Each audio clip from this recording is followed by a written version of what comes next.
purpose does the gentleman from Louisiana rise? Madam Clerk, I rise to nominate Kevin McCarthy for the position of Speaker of the House. The gentleman is recognized.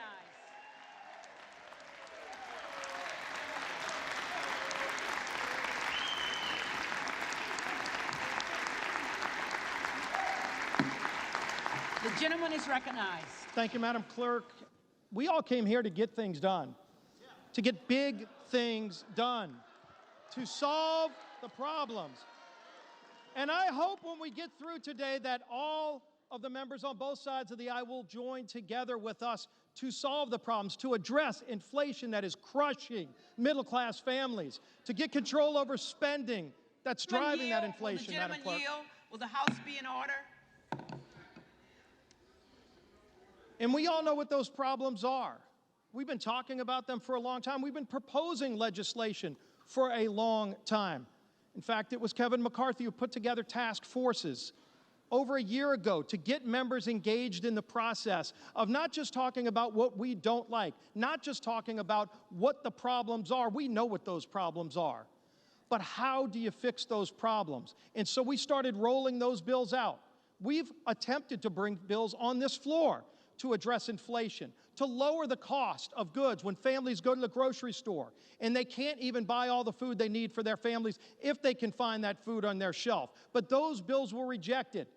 If a family has trouble putting gas in the tank to make it to the grocery store, because we've got such horrible energy policies under what President Biden's done to shut down American energy, that families can't even afford to put gas in their tanks. And so we brought legislation to the floor to lower the cost of gasoline. And you know what?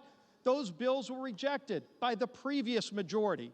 And I use that term for a reason, previous majority, because we want a majority talking about fixing those problems. But we can't start fixing those problems until we elect Kevin McCarthy as our next speaker. And so what have we laid out? We've got bills just this week to start addressing some of those problems, to start addressing our energy insecurity that's been created when President Biden shut down American energy. There is absolutely no reason that we need to rely on foreign countries to produce our energy. We could produce it all here, cleaner, better, more efficient, and create American jobs in the process. Let's get those bills to this floor. How long have we been highlighting this open southern border? That's not just brought millions of people across our border. Kevin McCarthy's led delegations down to the border to show what the problem is. We know what the problem is. This president refuses to even admit the problem. It's kind of hard for the president to solve a problem when he doesn't even admit it's a problem. Yet let's talk about the numbers. Over 2 million people have come across our border illegally just last year. That's more than the entire state of New Mexico have come into our country illegal, and this president won't even admit it's a problem. Last year alone, we lost over 100,000 young people to deaths from drugs like fentanyl because we have an open southern border. Everybody should be appalled by that stat.